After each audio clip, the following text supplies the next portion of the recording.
You're listening to the Nobody's Podcast. This week, we're sitting down with one of our favorite people in the whole world and a real somebody. My sister, Emily Wilkinson Mayfield. It's so hard for me to say. The last time she and I talked publicly like this was on my last podcast, and that was 3 years ago. Let's just say a shitload has changed, especially for her. Stay tuned. Hey guys, welcome back to another episode of The Nobodies. You guys were like coming into the virtual, like the 21st century here. We're on Zoom today. Yes, this is our first Zoom recording. It's so exciting. Why don't you introduce who's here, Annie? So my sister, whose legal name is Emily Wilkinson Mayfield, is joining us. Hello. That's great. You have a hyphen in your name? No, I didn't hyphen it. I dropped my middle name that I was born with, Patricia, and took Wilkinson as my middle name. Oh, nice. Yeah. I'm pretty sure that's what my mom did. That's what Mama Wilk did too. Do we sound the same or similar? The two of you? Yeah. Yes. I've said that from the beginning. I want to make sure that the listeners can like distinguish who's who. I think they can. Better than I do. Yeah. As soon as you start saying fuck off, everyone will know. Well, and I just say things with more like conviction because I believe that everyone should hear what I have to say. Something like that. No, actually, Annie, I saw a meme yesterday that I absolutely thought of you because it was from the city of Los Angeles. Or it was a tweet from the city of Los Angeles that said, we're really excited that you guys are so happy that the roads are clear, but you need to slow the fuck down. That literally sounds like it was. And I was like, is Annie working for the city of Los Angeles Twitter account?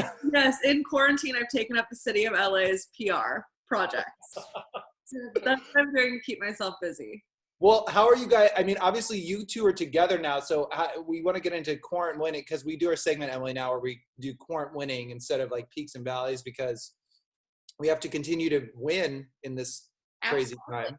So I want to know, obviously there's you two are together, so why don't you say how you're current winning this week, Annie? I'm current winning because I have stayed with my mile a day. What? That's how you're current winning? Yeah. How about seeing me? Hello. Well, I mean, obviously, but like. But no one knows that. No one knows what's going on. So you have to tell everybody what. That'll be my current winning. Yeah, that'll be her current winning. Okay, my current winning is that I went halfway across the country and I've maintained my routine. That's amazing. And how did you do that? Maybe you should start swimming a mile. No, thank you. I would drown probably. That's so far. There's a water moccasin living under our dock that we've seen several times. And so now Annie's a little timid to get in the lake. Yeah. Oh, no. Don't be afraid. It can kill you. Oh, my God. I mean, it's so dramatic, first of all. They are, though. You guys, well, I am not technically current winning, but I did want to tell you both. I've been saving this. But I found out that I went from a girl. Actually, you guys know them. I'm not going to say their name, but I went from being close friends on Instagram, like seeing their stories, to then being blocked from seeing their stories. I just found out this week. Wait, what? We know them? And there's multiple. You know who it is. But I'll tell you later. I'll tell you when we're not recording. But isn't that amazing? Text it to me right now. I was like, what the hell? I mean, it was like, I was feeling so confident when I was a close friend of theirs. I was like, all right, damn, okay, this is great. And then, I'll text you. And then, but it was just so, I was like, wow, that's a real bummer. But now you're completely blocked? Like not even just. Not like completely blocked, but I did some sleuthing and I went on the Nobodies Instagram just to see if they were having stories posted, and they were. It had like the red circle around it, and then when I went back to mine, it didn't have anything. I must have been commenting too much. Like I was probably commenting too much, and they were like, "All right, this guy's shut down." Okay, text me right now and tell me. All right, I'm trying. Okay. I can't talk and text at the same time. Okay, that's amazing. Okay, well, I'm current winning because my birthday was last Saturday. I turned 29. And woo! And so Baker, okay, that's hilarious. So Baker, per the usual, decided to spoil me, and he got an Airbnb. We've been cooped up and quarantined with his parents this whole time since about March 15th-ish. And so he got us an Airbnb, and I was under the impression it was just going to be he and I. Well, then, lo and behold, he shocked the world and put my siblings and T on a private plane and flew them in from LA. And I was so shocked. And so now they're here for the week. We're all quarantined together on the lake, and it's been wonderful. That's amazing. How surprised were you when you saw them all walk in? Instant tears. I have never been more shocked. I was shocked when Baker proposed. I was 10 times more shocked this weekend. Well, Annie was, I took Annie and T and Carter to the airport, and I was asking Annie, and she was saying how, she was like, oh yeah, I just like played it all the way the hell up. Cause you guys had a birthday, yeah. didn't you have a so birthday? Baker started the day by saying that, he like had breakfast ready for me and all this stuff. And then he's like, hey, you might want to go shower. This is at like 10:30 Texas time. He's like, you should go shower because you have an 11 o'clock mimosa happy hour with your family. I was like, what? Because we just had a long happy hour the night before. Naturally, and so, in true Wilk fashion. Yes. Exactly. And so I got ready and then did that. And then everyone was like in their sweats. Of course, mom and dad were in Omaha. All the kids were in LA.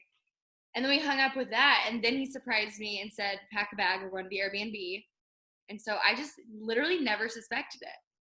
It was fun. And like as soon as we hung up from the happy hour, from the mimosa happy hour, we literally like grabbed our stuff and went to the airport. Yeah, I had no clue. That's amazing. Emily FaceTimed me while I was on the plane. I did?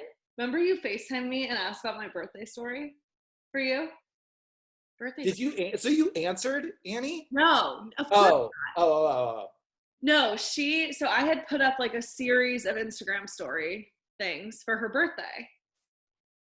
And I hid my story from you on Instagram for a little bit because I didn't want to like accidentally post something that would like give it away that we were on our way.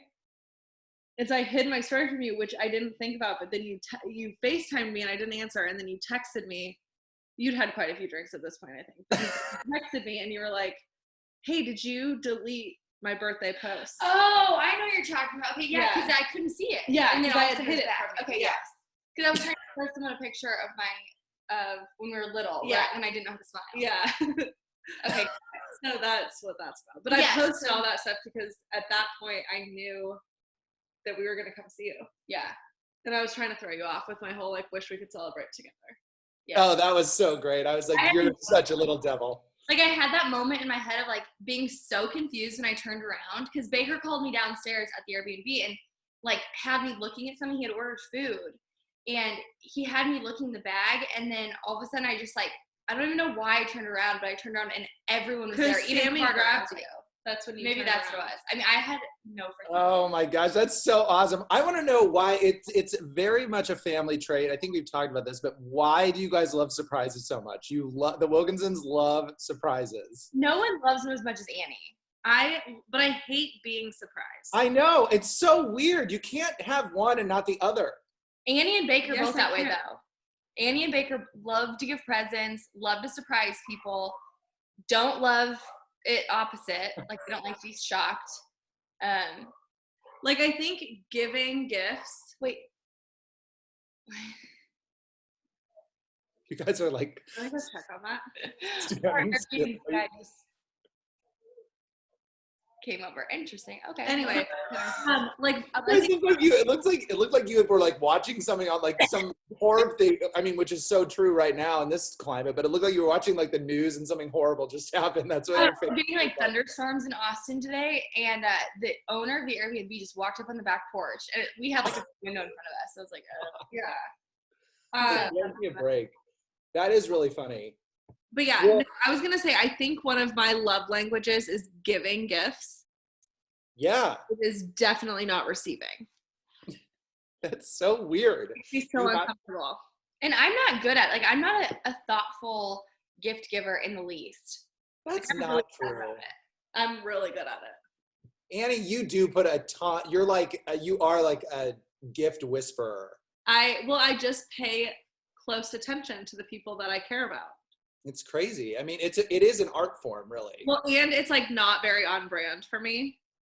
Like That's people, not true. You act like you're some hard ass, and it's no, like, I'm saying like people I don't think expect that. Oh, You know no, what we've I'm come to saying? expect it from Well, you, so now don't you let us down. expect it. yeah, for sure. For a while, I don't think it was like a Annie thing. Okay, well, I do think that this is a pretty momentous moment because you guys haven't really, I mean, obviously you talk all the time, but like you really haven't done this since your last podcast, Annie. And I listened to it. I know. listened to the podcast. And I actually just listened, I wanted to listen to it just from one, for only like a minute. I just wanted to see what you guys were talking about, really. And then I ended up listening to like the whole thing, which is hysterical. I still It was so good.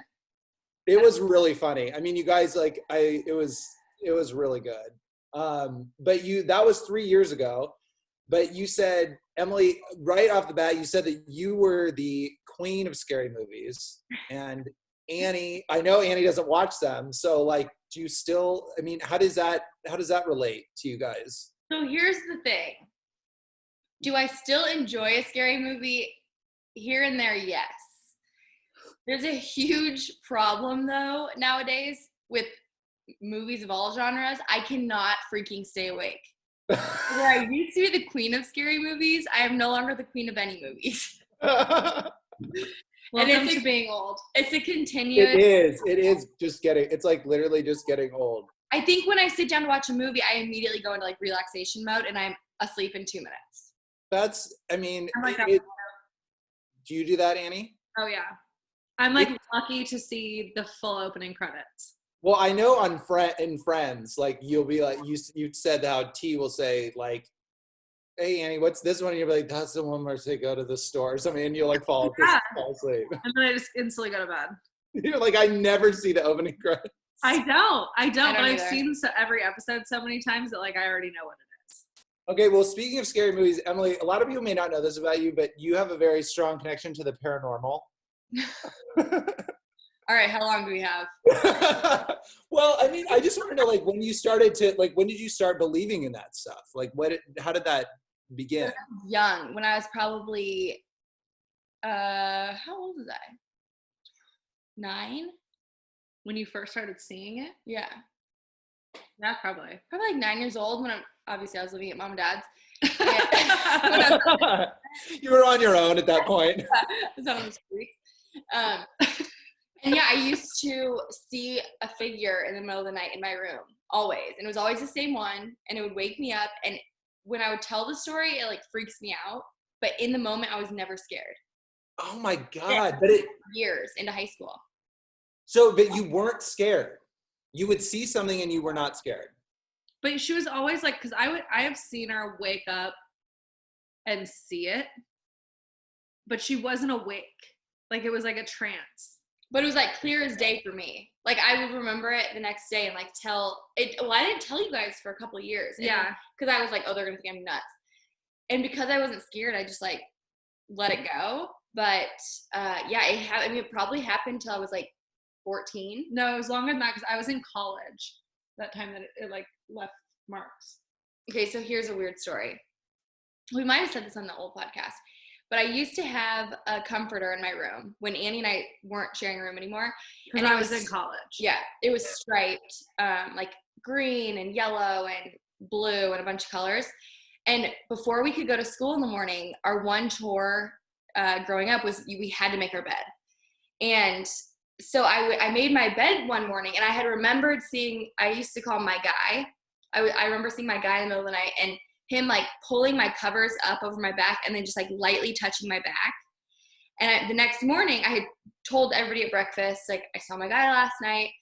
And then I went back to my room before we left for school and made my bed. And there were 2 huge, like bleached handprints on, I think we still No. Like, no color. Like all the stripes were gone in like the size of a man's handprint.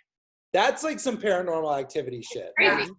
Too bad we didn't have, I mean, you didn't have like camera. You could have like, I mean, that would be well, no, we did. We had flip phones. I had cameras. Because I was could you have like the Paranormal Activity. Like you could hang it so you could watch and see. Like there probably wasn't that technology. Like if I would have seen that, it would have scared the shit out of me. Yeah. Well, what's so weird is that you never felt scared. That's what's so weird to me is that like you hear about that sometimes, but it just doesn't. It still doesn't make sense. I don't know how you would be afraid. But you want to know something even weirder? No. Yeah. So I had told Bake about this before we were married, like pretty much like first started dating, I want to say. And we never really revisited it, whatever. A couple, 2 years go by, and we're at our Cleveland house, and Baker woke up one morning and told me that he had seen my guy during the night in our bedroom. Yes, he woke up and he was standing next to Bake's side of the bed. I would have like freaked. But he said the same thing. He said he was a little scared. He called me the next day. Yeah, he was like very shaken up the next morning about it, but super weird. Well, Mom had consulted a medium. Really? So she really was, they were like on the case. Oh, yeah. Mom was like a big believer. Yeah. And so she consulted a medium about it, and the medium said it was M's spirit guide.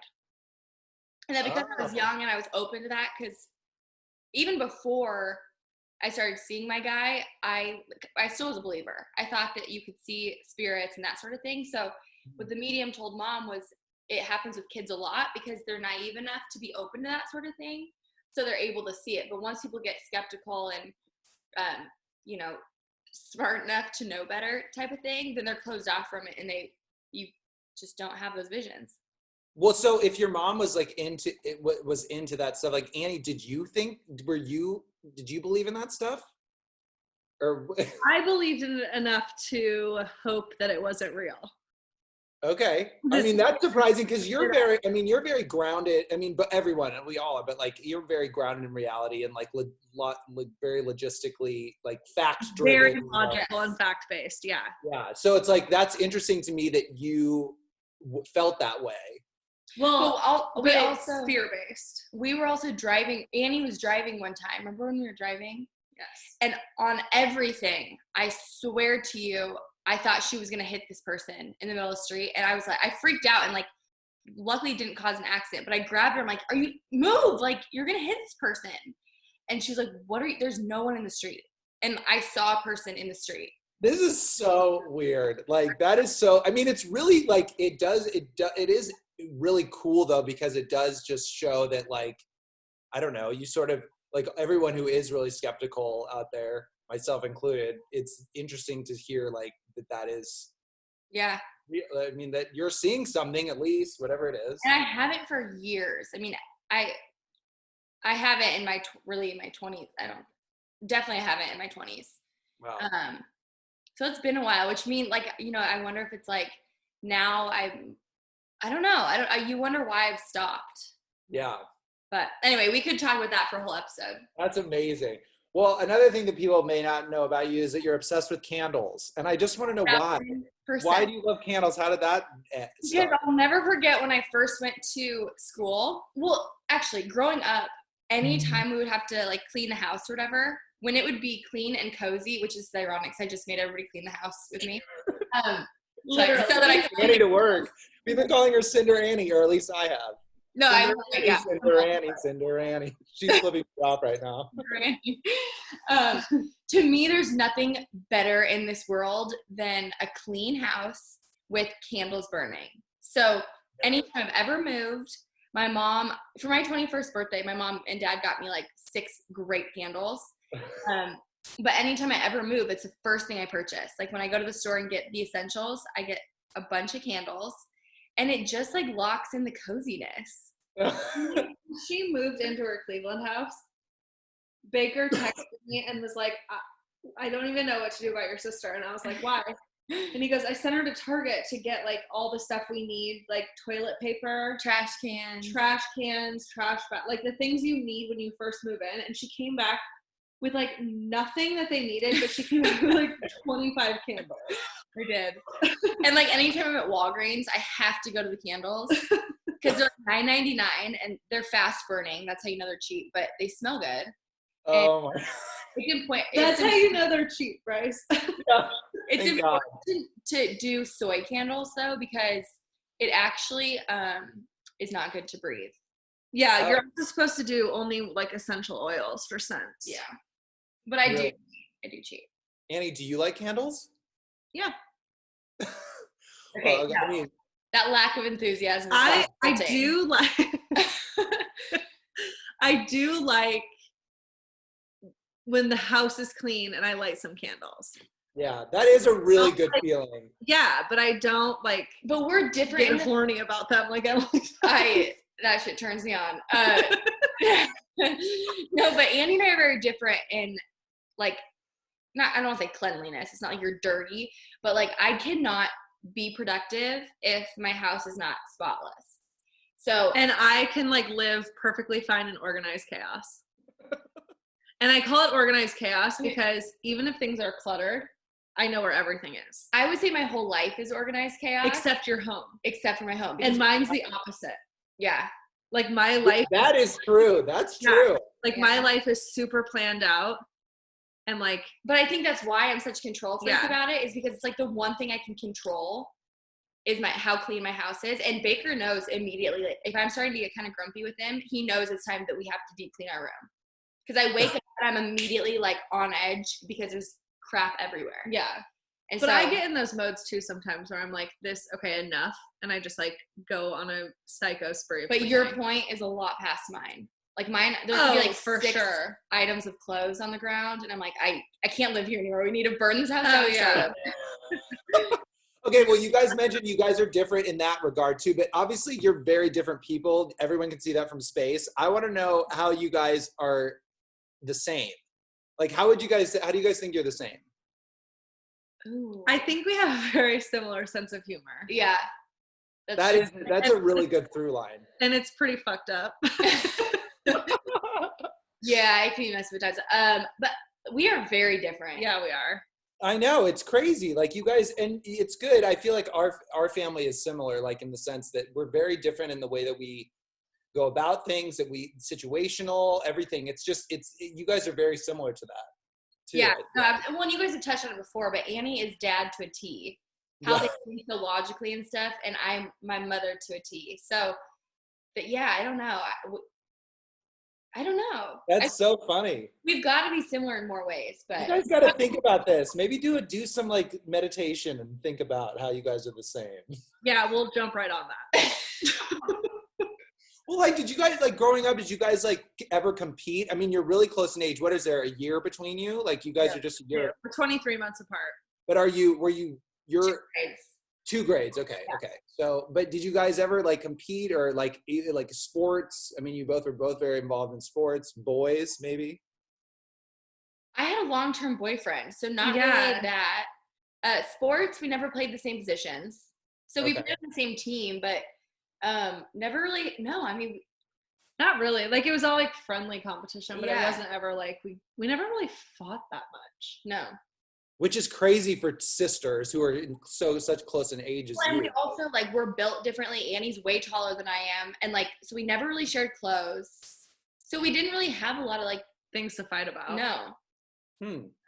Although she does she used to take my shirts. Okay, only the really cute oversized ones, which fit me normal. Yeah, there were a couple things. Well, what is your role in your family? Because like Annie says she's like the mom when mom's not there. So I would say when Annie's not there, I'm kind of the mom. Yeah, agree. So like when you live with your brothers, that's what was the case? Exactly. Like, clean this up. I can't imagine that. But I'm also like, I don't know. What would you say? No, you're the mom. You're like the mom that would like to get drunk. You'd be like, all right, we're going to clean this house and then we're going to take shots. She's the cool mom. And I'm the mom that like people appreciate, but also can't stand. Yeah. Okay. So I'm kind of like the mom that wants to be the friend. Yeah, she's the cool mom. Like I'm kind of an instigator sometimes, not as much as Sammy is. Oh, Sammy's the ultimate instigator. Usually it'll be my idea to like, okay, it's cocktail hour or that sort of thing. But since I've been married, it's changed a little bit because I'm really protective. Yeah. I'm are you protective of like you mean your siblings or like and Bake? Like I think I've gotten more paranoid about stuff because I never ever want Baker to like get in trouble or be taken advantage of. So I've become super like psychotic protective, and then I've seen it like carry over with my siblings. Yeah. Well, wait, I just wanted to remember that story where were you guys going bowling? This story is so funny to me that you guys were going bowling and were you all living together at the time and Annie showed up and you guys weren't there. Tell the story. It was hilarious. Annie was so were at the bar and they texted me and they were like, hey, we're going to go bowling at 9:00. Do you want to come? And I was like, hell yeah. So I went straight to the bowling alley. We knew it was like pushing it because it was kind of late for her. Yeah, and it was a school night. Oh, it was a school night. So I showed up at 9:00 and I called them and I was like, hey, I'm here. And Em was like, okay, cool. Like we're finishing up at the bar. We're paying our tab. We'll be right there.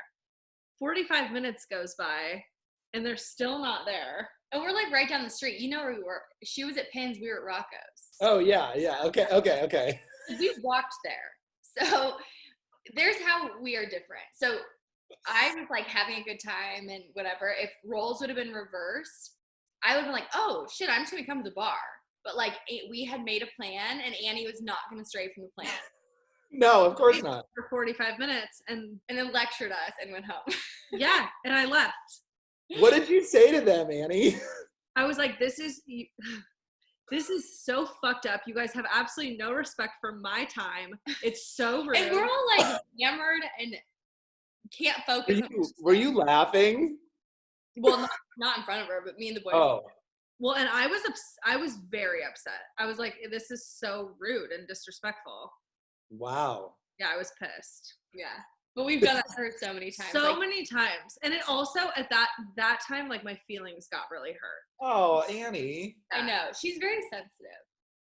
Yeah, I don't like that. You all hate missing out when all the siblings are together. And I hate it so, because you guys are the only ones that I really want to hang out with. Well, and when we were all living together, she had FOMO a lot. So, like, totally. I mean, which you obviously would. But there's certain things, like, we know, this is always a disagreement because there's so many things that me and the boys would do that we know for a fact Annie is not going to want to do. So we would do just fucking call me and invite me anyway. I know, that's what. Like, just let me say no. Yes. But give me the option to say no. Yes. And we just kind of skipped that step. If you don't give me the option to say no, you're just purposely leaving me out. Yeah. You know you ultimately want to be left out. No, I don't want to be left out. That's where you guys got it twisted. I want to be included so bad, but I want to choose not to come. Oh my gosh. Yeah. Oh my God, that's amazing. Well, Emily, so the last time you guys talked, it was 3 years ago. Since then, you especially have moved. You moved out of LA, you got married, and you quit your job. Yes. So was it hard to leave? Like, was it hard to leave your siblings? Yes, it was. Like that was the hardest part about leaving. I still really miss living in the same place as my siblings, and I still really miss my job. But I wouldn't change anything about my situation either. Well, of course, yeah. And what if you were like, yeah, I really regret it. I really regret it. Marriage sucks. We're gonna leak this then. We'll leak this. I feel like I left one really good situation for another really good situation. And I feel like I so enjoyed LA in my 20s when I was single, or dating wrong people, basically. And that was great. But then I was like, so excited when I met Baker and we hit it off. And then, like, you just get excited for the next chapter. And that's all it kind of led to. That's awesome because you, like, obviously, ultimately, like you said, I think that's a great way to look at it. You went from one great situation to another. It's not like you were, forced to, like, no, exactly. And I also routed or something. And dragged out by her hair. I think for a lot of couples, like, who meet and don't live in the same place, it can be challenging because you don't know, like, are you going to follow his path or her path, But, like, it wasn't an option. If I was going to marry Baker, then, like, I had to follow his dreams because as much as I loved my job and as valuable as I could have been in that situation, it's very different. Yeah. Well, I do remember the first time that Annie met Baker. And that was the same night that you guys, you went to the game, right? And that's what the TMZ photos. The infamous TMZ photos. The infamous TMZ photos. So Emily, what do you think of Annie's drama with the TMZ photos? Do you think she was blowing out of her proportion? Oh, absolutely. Oh, they were so bad. We posted them on Instagram. It was sad though, because she was so distraught over them. Yeah, I was so upset.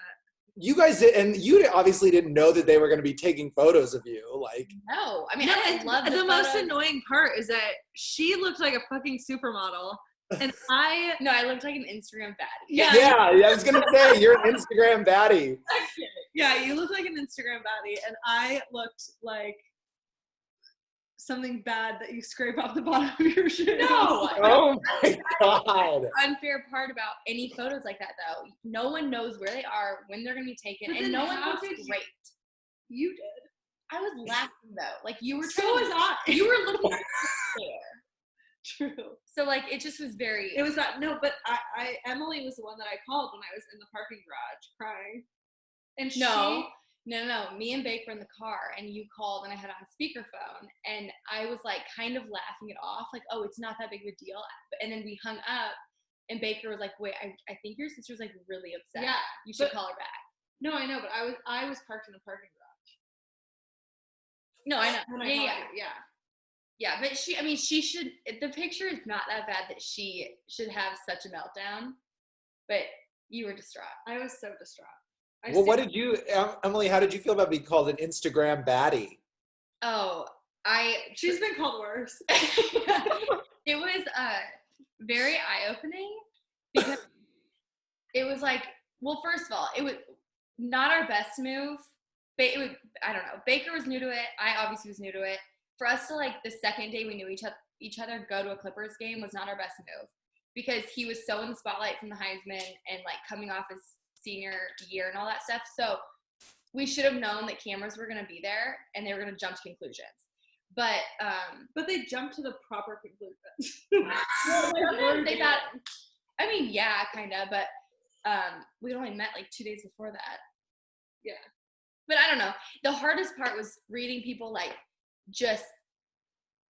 the names I was called, like the gold digger stuff, and oh my God. And I think everyone just assumed I was like another blonde bimbo chasing a pro athlete, when in reality it was not that way. And but no, it was all kind of a learning process. It was a whirlwind. That is so ridiculous, but I mean, I guess that's what they do. I mean, people just love to tear people down in the media and comment like, she's so manly. She's a floozy. A floozy. What is it? It was like a floozy. Word, like from me being basically a man to me being basically a hooker. Yeah, it's like pick a lane, people. Yeah, exactly. I remember I was working. I told you this, but I was working at TMZ at the time, and I mean, I wasn't.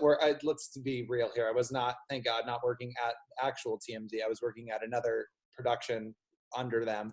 But I just remember people were like asking, they were like yelling throughout the newsroom, like if anybody knew who this girl was, and also, or who knew Baker Mayfield, anybody, like who knows his people, whatever. And I heard that all the time. They always, for some reason, especially that summer, they really wanted to, like, they were very, very focused on you guys. And I would be like, keep my mouth shut, don't say a word. I'd be like, ha ha ha, dancing in the bathroom. I hated that everyone thought I was like an LA Instagram girl, because that's why if you look back on Baker's posts, like, we hadn't been together very long. It might have been for Valentine's Day. He made a point to say I found myself a good, hardworking Nebraska girl. Yeah. Because he was so sick of people like making fun of me. But well, he was great through all like the bullying. And it ended up being very short-lived, the negativity. So. Yeah. Well, yeah, and we should have just like posted a video of you like beating a bunch of guys in a beer shotgun contest. Yeah, actually, we should have, because Emily can beat anyone in a beer shotgunning contest. I take it very serious. Were you nervous to introduce Baker to Annie, Emily? Yeah, I was probably the most scared to introduce Annie, because when Baker and I first started talking, It was right before Christmas, so I was back home in Omaha and with the whole family. And, we take our family time very serious. And I ended up ultimately leaving family Christmas like 4 days early to go to the Rose Bowl where I first met Bake.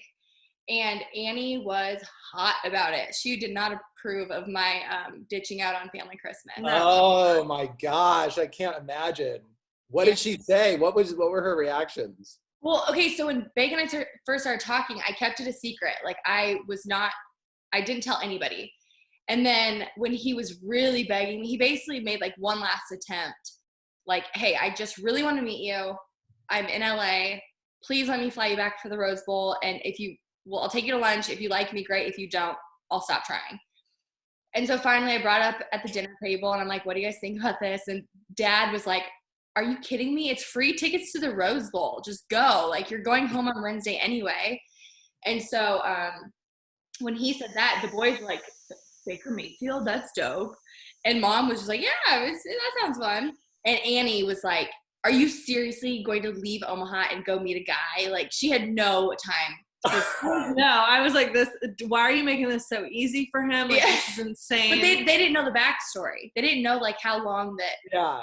So they just thought he just asked you to come to the Rose Bowl like all willy-nilly. Also, just for the record, I would have felt the same way if I would have known that they'd been talking a long time. Oh, well, that is good to know. That is good just for the record. Yeah. But what did you say, Annie? Were you nervous about meeting Baker, or were you just like, no, walking in here with like your shit? Didn't? Of course not. I wasn't nervous at all. I was really excited to be sitting so close at a Lakers game. Clippers. But did you tell him what your initial conversation was? Or what you said to him and what his response was? Oh, yeah, Bryce knows this, but we met at Hooters before the game. And it's like Yard House or something. No, it was Hooters. Hooters down by the Staples Center. Yeah. Love that. Bake walked in and Baker walked up and was like, hey, how's it going? I'm Baker. And I said, hi, I'm not going to like you. And he kind of like did this little nod and he goes, all right, challenge accepted. And it was like right at that moment that I was like, God damn it, that's exactly what I would have said. And so they're pretty similar. We're very similar. I love that your first meeting together, just knowing the two of you, was at Hooters. Like, that is so perfect and incredible. Well, that was actually part of the speech that Annie gave at your wedding, Emily, the standing ovation induced glorious speech, maid of honor speech. People still bring it up to me. Well, yeah, I mean, I feel like they should. So you got married last July. Yep. But for everyone who doesn't know, but Annie, what did you think of her speech? What did Emily? What I think? Yeah. Sorry. Yeah. What did you think of your speech? I thought she nailed it. I've worked on it for a full year. Annie was working on it for an entire year. Here's how I knew it was going to be really good. So we got engaged June 30th, 18. Got married July 6th, 19. And I'm pretty sure she called me, or she texted me like July 1st. Maybe, was it July 1st? Yeah, because it was the night you got engaged. I had it. Okay, I would say it was like a week after, but yeah, okay, maybe it was the day after we got engaged. And she said, oh my God, I just woke up and I had the worst nightmare that I forgot to write my speech. So I'm going to start writing the speech today. I was like, you are a complete loony. You are. But I knew he focused on that long. Like, it was going to be witty. I knew it was going to be a little heartfelt. But yeah, you nailed it. It was good. Was there a part that you were really like, okay, damn, that was really good? Or did you think that just the whole, I mean, obviously the whole thing was great, but was there anything that just surprised you? It was, no, she's like, you're good at writing and like pulling things together and like bringing everything full circle.